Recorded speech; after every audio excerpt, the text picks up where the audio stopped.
Et nous sommes avec mon invité qui est déjà dans ce studio. Bonsoir à vous, Irénée Agossa. Bonsoir, Madame Angèle. Je rappelle que vous êtes membre du bureau politique du parti Union progressiste Le Renouveau. Ce soir, nous allons tenter ensemble de percer un voile, celui qui entoure, si je peux le dire, la gouvernance du Bénin sous la présidence de Patrice Talon. Un mystère, c'est le mot qui revient souvent lorsqu'on évoque la trajectoire de développement impulsée ces dernières années. Alors, simple raccourci ou véritable énigme à décrypter, c'est ce que nous allons faire à travers notre thématique ce soir, Monsieur Agossa, le mystère Talon, la voie tracée pour le développement. Alors, première question pour commencer, Monsieur Agossa, ce qualificatif de mystère Talon, qu'évoque-t-il pour vous? D'abord, le mystère est un thème souvent utilisé dans le cadre religieux. Oui. Et le mystère est souvent aussi collé à la vie chrétienne. Et le mystère, c'est ce qui est inaccessible à la raison humaine. Ici, le président Talon n'est pas un dieu, il faut le reconnaître, c'est un humain comme nous, mais nous pouvons parler avec ce qui se passe aujourd'hui du mystère Talon. C'est-à-dire que accessible quand même au raisonnement humain, il n'est pas Dieu. Il n'est pas Dieu. Mais ses actions forcent. Ses actions forcent à ce qu'on puisse se poser la question de savoir s'il n'y a pas un mystère par rapport au comportement de ceux pour qui il pose les actions. D'accord. C'est-à-dire, on n'arrive pas à pouvoir comprendre réellement si un homme, un humain, comme lui et comme nous tous, béninois, peut prendre certains risques pour sa vie, peut s'engager jusqu'à un niveau pour le développement de son pays, jusqu'à ce point, peut s'oublier jusqu'à ce point. C'est ça le mystère du président Talon. Parce que, à travers son arrivée au pouvoir, à travers les décisions qu'il prend, à travers son engagement pour le développement, le Béninois ne se retrouve plus. Parce que le commun des Béninois, pour eux, tout ce qu'on dit, on ne fait pas depuis 90. C'est pas la peine. Quand tu dis, tu ne le fais pas. Et tu viens et tu laisses le pouvoir ainsi. Tu laisses la situation ainsi. Il faut leur dire, si vous êtes prêts, je suis prêt. Et tu les laisses comme ça. À un moment donné, tu peux commencer, et s'ils ne le font pas, il faut leur répéter, je vous aime, je vous aime. Et ils sont contents. Ils ne sont pas dans la logique de l'effort. Depuis 90, c'était ça. Mais voilà un homme qui vient au pouvoir et prend le contre-pied de tout ça. Le Béninois est perdu. D'autres vous disent même qu'ils sont étouffés. Parce qu'ils n'arrivent pas à percer ce mystère. Pour eux, c'est un mystère. Qu'est-ce qui fait sa différence à Patrice Talon comparativement à ce à quoi on a été habitué? Mais c'est clair. C'est-à-dire que pour eux, c'est un mystère, d'autant plus que le mystère Talon, il faut encore aller plus loin, Madame Angèle. C'est-à-dire que, avant tout, c'est la manière de gérer, cette manière inhabituelle de gouverner le pays. Ce n'est pas ce qui se passait, c'est ce que je vous disais. Qui rompt avec les pratiques politiques classiques et qui n'est pas populiste. Le président de la République a un respect pour la parole publique. Il sait quand il faut prendre la parole. Et c'est ça qu'il montre aujourd'hui. Le président exerce l'autorité de l'État. L'autorité de l'État a été restaurée. Rappelez-vous de ce que le président Oumbédi disait de l'autorité de l'État. L'autorité de l'État a été restaurée. Et ceci dans une rigueur, une discipline, une discrétion qui conduit à une efficacité remarquable. Tout le monde le sent. Donc, c'est pour vous dire que le président de la République a rompu avec des pratiques qui étonnent. Et ceci de manière à instaurer une priorité dans les besoins, ce qu'on doit faire dans le pays et le respect strict de ses engagements. Le respect strict de ses engagements. Oui. Souvenez-vous, le président dit, je vais construire et faire construire les marchés modernes à travers tout le Bénin. Il l'a fait. Vous vous rappelez de quand on détruisait les marchés? Il a dit, nous allons le faire. Il l'a fait. Il dit, nous allons construire un autre marché de gros qui fera que nous allons déplacer Tokpa. Il l'a fait. Nous allons instaurer dans le pays une rigueur de gestion qui fera que la lutte contre la corruption serait une réalité. Il l'a fait. Aujourd'hui, quand vous parlez du domaine du foncier, tout le monde a du respect. Parce qu'on sait que ce qui se passait à Calavi et environ, on vend les parcelles à 3 personnes, 4 personnes, c'est terminé. Donc, comprenez avec moi qu'il représente pour les autres un mystère. Ce qui est différent, comme vous le dites, la différence ici est que le président a rompu totalement avec la gestion qui est une gestion dispersée qui se faisait sans une orientation claire, une gestion dispersée et politicienne du développement du pays. Lui, il a dit non, on jette les projets un peu partout, sans vision, sans orientation, sans aucune cohérence. Ici, c'est unifier cette vision-là. Et cette vision est intégrée, articulée autour du programme d'action du gouvernement. C'est ça ce qui a été fait. Et ce qui fait la différence entre les autres. La réforme du système partisan a été une réalité, ce qui a été le souhait de tout le monde. Et ça, c'est la différence entre lui et les autres. Hein? Donc, c'est frappant, on trouve ça. Les routes interconnectées aujourd'hui sont une réalité. Hein? Le système d'éducation a été rénové. Nous avons la réforme de la décentralisation avec les SE. Ça, c'est là, nous avons un tourisme de haut standing aujourd'hui. La rigueur dans l'élaboration du budget, c'est ce qui fait la différence. L'approche d'une orientation sur l'efficacité. C'est ça. On ne pourra pas tout citer non plus. Plus que tout, nous avons une visibilité politique. Il a des éléments à sa charge. Donc, mais est-ce qu'on n'est pas aussi... Ce qui est différent des autres. Okay. Je vous dis une autre différence pour boucler. Pour boucler, je vous en prie. C'est que le président Talon est venu au pouvoir par un système. Le système qui est le contraire de tout ce que je viens d'évoquer. Mais il s'est engagé immédiatement à rompre avec le système qu'il a amené pour désormais prendre le risque du développement de son pays. Et ceci au risque d'être impopulaire. Justement, au risque vous en venez à ma question. Au risque d'être impopulaire. N'est-il pas allé un peu trop à pas de charge, Irénée Agossa? Le comprend-on toujours? Ceux qui ne le comprennent pas, je vous dis, c'est ceux qui ont refusé la dynamique. Non, pas systématiquement. Ceux qui ont refusé pas la dynamique. Systématiquement, et ceux qui ont refusé la dynamique et ceux qui n'ont pas compris le schéma et qui se disent qu'ils sont en face d'un mystère. C'est ceux-là qui n'ont pas pu s'élever, élargir leur niveau de conscience et découvrir ce mystère. Pour eux, c'est un mystère.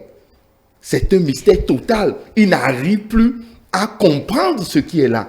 Et je vous ai dit tantôt, ils sont étouffés. Ils se disent qu'il n'y a plus de liberté dans le pays. Et quand on exerce l'autorité de l'État, ils disent que c'est la dictature, etc. Quand on parle de discipline, pour eux, c'est qu'on les empêche de vivre. C'est ceux-là qui n'ont pas confiance. C'est ceux-là qui ne sentent pas qu'il faut changer aujourd'hui. Et je vous ai catégorisé ça la fois dernière. C'est ceux que je tasse d'anti-talents et d'anti-réformistes. Ceux qui ne veulent pas des réformes. Ceux qui ne veulent pas qu'on change. Ceux qui veulent qu'on reste toujours comme on était. Comme on le dit chez nous. Mon minoble de fille, mon idée tegbe. Mais dès qu'on a changé une défi, c'est le bon qui me dit ça. Mais de mon chantier, c'est ça, on ne dit rien pour pouvoir changer. Pour nous, on reste comme ça. C'est comme ça qu'on reste. C'est ceux-là qui ne croient pas. Il y a les dubitatifs, il y a ceux qui accompagnent également systématiquement Irénée Agossa, et vous le savez que trop bien. Mais au-delà du mystère, je veux vous poser cette question. Vous avez parlé du talonisme. Comment justement ce talonisme, si l'on peut employer ce terme, peut-il être perçu comme la voie de développement du Bénin? Et là, on en est à la question centrale de nos échanges ce soir. Oui, mais je reviens d'abord pour vous dire qu'on n'a pas le temps d'expliquer. Mais on a tellement détruit que si vous passez le temps pour expliquer, vous n'allez rien faire. On a tellement détruit dans ce pays. Parce que nous avons l'habitude de nous mettre ensemble pour détruire. On a tellement détruit, chère Angèle. Et si vous passez le temps d'expliquer, vous risquez de dire enfin, je vous aime, et ça va s'arrêter là. Ou bien vous finirez par leur dire, si vous êtes prêts, je suis prêt. Ça va s'arrêter là. On a vécu ça. Il faut maintenant prendre des décisions. Il faut prendre le risque de sa vie pour faire face aux défis actuels. C'est ça ce que le président Talon a fait. D'accord. Donc, on ne peut plus passer tout son temps à expliquer. Ils vont comprendre au fur et à mesure qu'on serait en train de mettre en œuvre les programmes. Ils vont comprendre au fur et à mesure. Ils sont en train de comprendre maintenant. Dans les marchés nouveaux, les gens sont en train de comprendre. Quand on quitte chez moi pour passer par Banamé et aller à Kpangouyan pour aller au nord, au lieu de passer par Boyko-Antan, ils sont en train de percevoir. C'est pas les résultats qu'ils vont comprendre. Quand tu es à Kétou et tu veux aller au nord et que tu vas directement à Savet et que tu passes, tu vois que tu es dans une orientation structurante. C'est ça ce qui se passe. Quand tu vois les stades partout, aujourd'hui, tu es obligé de comprendre. On ne peut plus expliquer par un discours politique populeux. On ne peut plus le faire. On ne peut plus le faire à travers le populisme. Non. On ne peut plus le faire à travers la démagogie. Il faut des actes. Et c'est ça, le mystère Talon. C'est ça, le mystère Talon. Donc, je vous explique pour vous dire que non, il faut désormais changer de cap. Et c'est ce qui a fait qu'aujourd'hui, nous sommes en train d'évoluer. On en vient à ma question. Bon. Vous parlez bien sûr du développement. Comment cela va nous conduire vers le développement? Ça conduit directement parce qu'il y a des résultats. Il y a des résultats et la rigueur a changé. Donc, on ne peut pas faire autrement que de faire ce qu'on est en train de faire aujourd'hui à travers les rigueurs, la mise en œuvre des réformes. Mais pour le faire, il faut croire au mystère. Il faut croire en ce qui est là. Il faut élever son niveau de conscience pour accéder à ce mystère. Il faut être désormais les apôtres de ce mystère. Comme le Christ avait laissé des apôtres après son mystère. Il faut avoir des apôtres et il faut désormais des fidèles qui accompagnent bien sûr ces éclaireurs. Il faut que chacun se batte à son niveau pour dire « j'irai annoncer la bonne nouvelle ». Comme ça a été dit dans l'évangile, nous devons le faire. Et pour le faire, il faut des creusets. Il faut des creusets. C'est ça les partis. C'est pourquoi c'est structurant. C'est pourquoi on a parlé de la réforme du système partisan. C'est ceux-là, à travers ces partis, à travers une vision organisée, bien structurée, qui vont pouvoir remplacer et continuer l'œuvre entamée par le président Talon. Et pour que ça dure encore plus que jamais 20 ans et au-delà de 20 ans, on doit le faire. Ça doit être dans notre culture, l'effort permanent. Parce que nous sommes dans un environnement concurrentiel. Et nous sommes dans une compétition mondiale sans pitié. Voyez les comportements de Donald Trump quand il est arrivé au pouvoir. Il n'a fait aucune différence entre la France et le Bénin, entre le Japon et le Nigeria. Il a mis les pays au même niveau. Il a pris des mesures contre tout le monde. Nous sommes dans un environnement sans pitié. Bien. Nous devons nous battre. Et c'est cette foi qu'il faut. C'est d'abord la foi, l'audace et l'engagement avant la fidélité et l'efficacité en ce qui concerne la compétence. Il faut d'abord croire à ce mystère, aller découvrir ce qui est dedans et être un apôtre de cela et conduire les fidèles à ce que nous puissions annoncer la nouvelle un peu partout et gagner les confiances. On peut dire que vous y croyez à fond, hein? Mais est-ce que vous avez bénéficié de ce mystère, monsieur J'en bénéficie déjà. D'autant plus que quand je vais au village et je vais directement à Banamé, les gens de Banamé applaudissent, j'en bénéficie. Vous voulez que je fasse quoi? Que j'ai de l'argent dans la poche? Non, j'en bénéficie, d'autant plus que mon enfant, pour aller à la fois dernière, m'a dit, mais écoute, double voie. Il est parti le plus facilement possible. Il est revenu, il m'a dit, mais ça va, nous sommes en train de rattraper notre retard dans le numérique. Puisqu'il est dans le secteur, il m'a dit, voilà ce qui se passe. Et je vois que nous sommes en train de bénéficier de ça. Et quand vous avez des projets structurants, où vous avez une croissance économique en vue, déjà, avec la création de l'emploi, avec des postes de recettes fiscales, déjà. Mais comment vous pouvez ne pas croire que vous en bénéficiez? J'en bénéficie et tellement j'en suis heureux que je suis passionné par la chose. Moi, pourquoi je viens ici tous les vendredis? Parce que je suis engagé. Quand on me voit, on me prend même pour un anormal. Les gens disent, mais qu'est-ce que tu vas foutre? Qu'est-ce que tu fais par là? Parce que simplement, j'ai envie de voir ce pays se développer parce que je crois en ce mystère et j'en bénéficie. Il faut aujourd'hui s'engager. Il faut être fidèle à ça. Je vous ai dit, c'est d'abord une question de foi, d'audace et d'engagement avant qu'on ne parle de fidélité et de compétence. Le président en a besoin. Et ce n'est pas que lui. Le pays en a besoin pour que nous soyons dans le processus de développement. Pour que ce mystère soit enfin un mystère glorieux pour chacun et pour tous. Déjà pour moi, c'est un mystère glorieux et je porte la parole partout. Voilà ce qu'il fallait dire. En définitive, on retiendra que Irénée Agossa, que la voie pour le développement est bien tracée à travers ce mystère talent. Je ne saurais vous laisser partir sans cette actualité qui est sur toutes les lèvres. L'SPRD qui cherche à reprendre son indépendance de l'Union progressiste Le Renouveau. Quelle est votre lecture de cette situation à travers ces deux lettres qui circulent sur les réseaux sociaux? Le président Mbédi doit comprendre que l'Union progressiste Le Renouveau est légale. Et dès que l'Union progressiste Le Renouveau a ce qualificatif reconnu légalement, c'est que l'UP et le PRD n'existent plus. Il peut aller amener les avocats de New York, de partout. Ça n'existe plus. Il ne s'agit pas de ça. Non, je vous dis. Pas fait les congrès je vous dis, de dissolution selon ça n'existe plus. Peut-être pas l'UP, mais le PRD existe. L'UP et le PRD, arc-en-ciel, Choco, n'existent plus.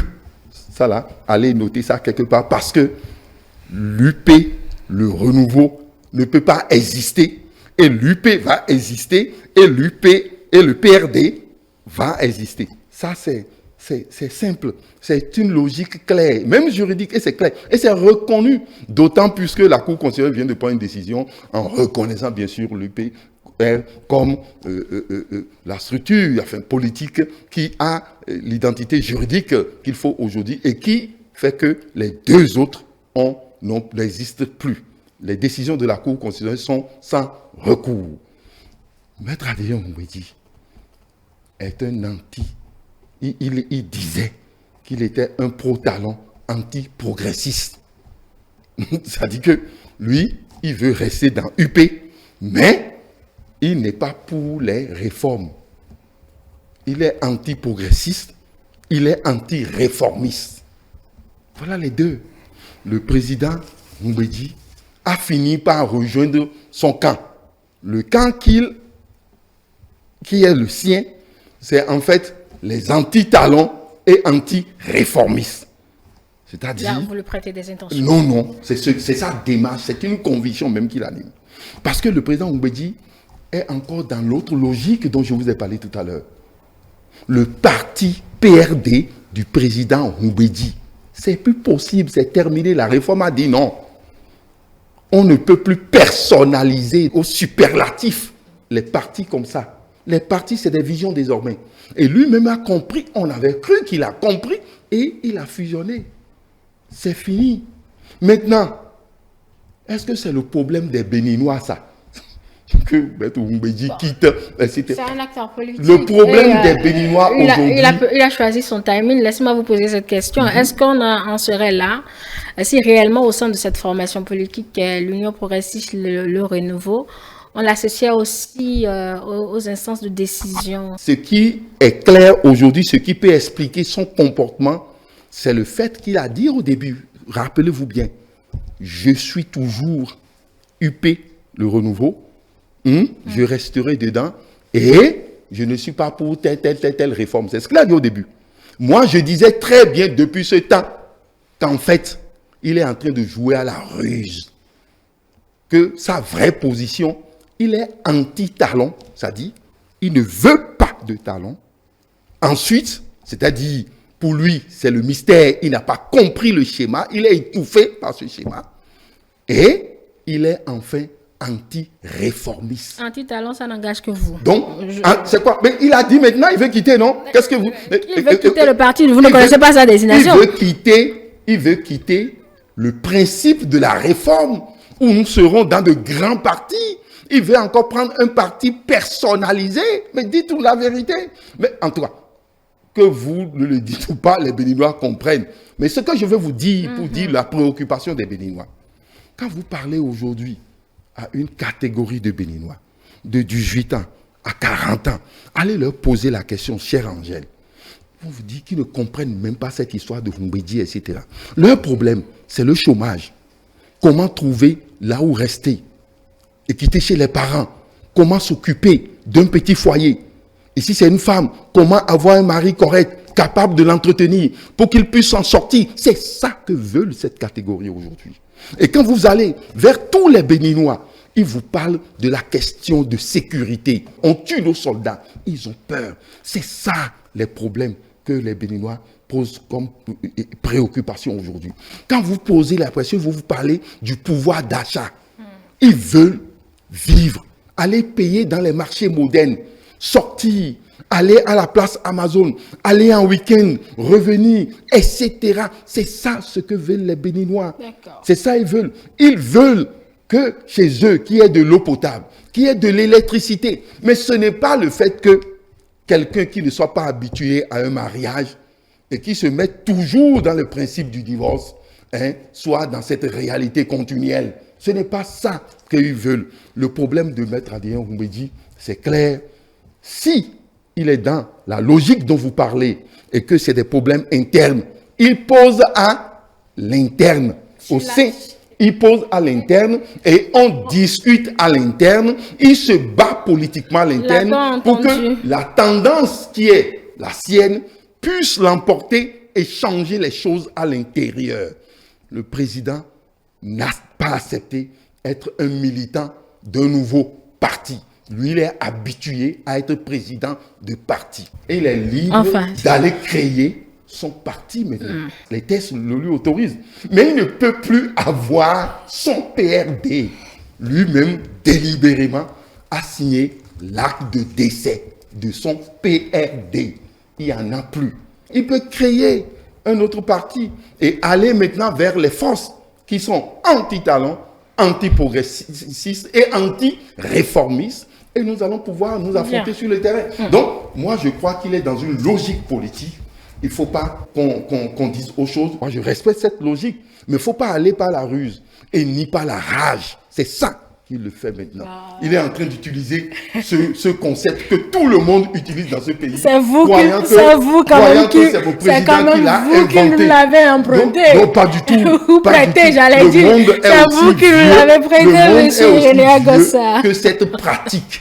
Et vous avez vu instinctivement comment on peut qualifier cela. C'est la ruse et la rage contre le développement du pays, contre ce que nous sommes en train de faire. Mais tout à fait, il est libre. Il n'a qu'à l'assumer. Il n'a qu'à l'assumer. Et nous allons l'accompagner à ce qu'il puisse l'assumer en toute responsabilité. Merci à vous, René Agossa. Vous êtes membre du bureau politique du Parti Union progressiste Le Renouveau. Merci pour votre disponibilité.